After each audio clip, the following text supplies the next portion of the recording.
The last memory I had of my grandfather was from my childhood, a vivid recollection of him screaming amidst the encroaching shadows in our family's vast, eerie field. It was a memory that haunted my dreams for years, his voice a desperate plea for help as darkness, thick and suffocating, crept around him in wispy tendrils. Years passed, and the memory faded into the backdrop of my life, until last night. I awoke suddenly, drenched in a cold sweat, to the haunting sound of a tinkling bell echoing through a vault of unimaginable size. The vault was vast beyond comprehension, its boundaries lost in an impenetrable darkness. A distant, dull light flickered in the far reaches, accompanied by the persistent tinkling of the bell.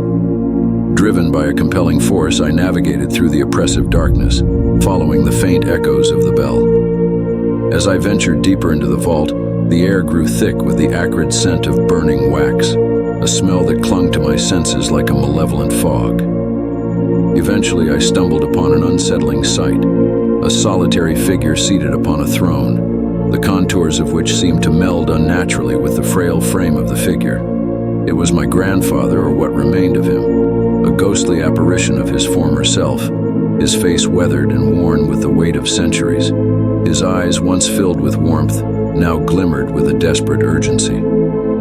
"Elias," his voice croaked, dry as dust. "You must listen. The darkness, it returns, stronger than ever before."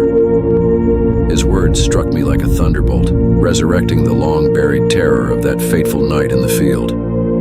With trembling hands, he gestured toward a small, ancient table beside him, a table upon which rested a weathered, leather-bound book, its pages yellowed with age.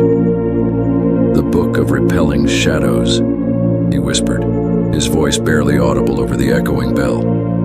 "Hidden in my library all these years. Find the spell. You'll know it by the 7 ravens on the preceding page. Recite it, Elias. It's the only way to banish the darkness and save yourself from my terrible fate. Go." Before I could respond, the vision dissolved like smoke, leaving me gasping for breath in the silence of my own bedroom. The echo of his words lingered in my mind, mingling with the racing of my heart, a rhythmic dance of dread and determination. I knew then that I had to find that book, the Book of Repelling Shadows, before the darkness returned to claim me, as it had claimed my grandfather. Days turned into nights as I scoured the labyrinthine shelves of our family library, the musty scent of ancient tomes mingling with the sweat of my brow. Finally, amidst a forgotten corner of the library, I unearthed it, a tome unlike any other, bound in cracked leather and adorned with faded runes. With trembling hands, I pored over the archaic script, my fingers tracing the intricate patterns of the Gothic alphabet. Page after page, I searched for the telltale sign, the 7 ravens that would mark the beginning of the incantation to banish the shadows. And there it was, nestled among the forgotten lore of generations past, a page adorned with 7 ravens, their eyes glinting with an otherworldly wisdom.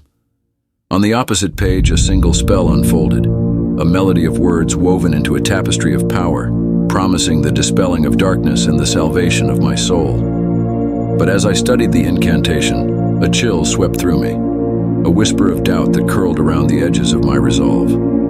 The symbols on the book's cover seemed to shift, as if mocking my efforts.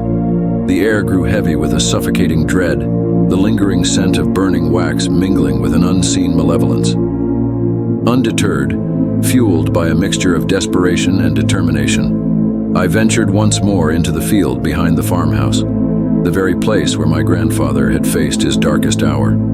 The moon hung low in the sky, casting long, sinister shadows across the grass. Clutching the Book of Repelling Shadows to my chest, I raised my voice in trembling recitation, the ancient words spilling forth like a prayer into the night air.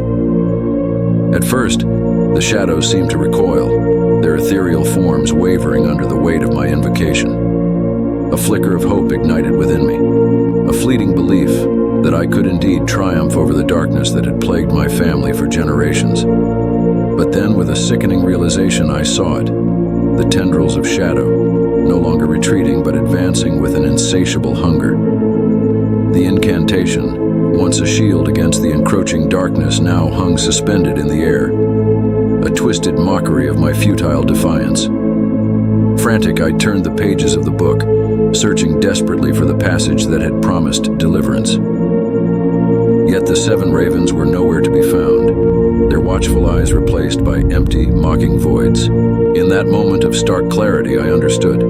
I had been deceived. The Book of Repelling Shadows was no guardian against the darkness. It was a conduit, a gateway to a realm of unspeakable horror. A chill wind whispered through the field, carrying with it the echo of my grandfather's warning, a warning I had foolishly ignored.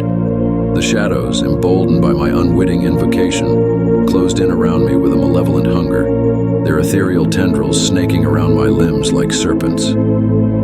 In a final desperate act of defiance, I hurled the accursed book to the ground, its pages fluttering open in a cruel mockery of hope. And there, in the wan light of the setting moon, I saw it, the true title of the tome, revealed in twisted eldritch script. The Book of Summoning Shadows. A scream tore from my throat, a primal cry of terror and despair swallowed by the encroaching darkness. The world around me faded into oblivion, consumed by the very shadows I had so naively sought to banish. And as the last vestiges of consciousness slipped away, I knew my fate was sealed. The shadows had claimed me, just as they had claimed my grandfather before me. Remember to subscribe to our channel for more spine-chilling stories like this one, and if you enjoyed it, please give us a thumbs up.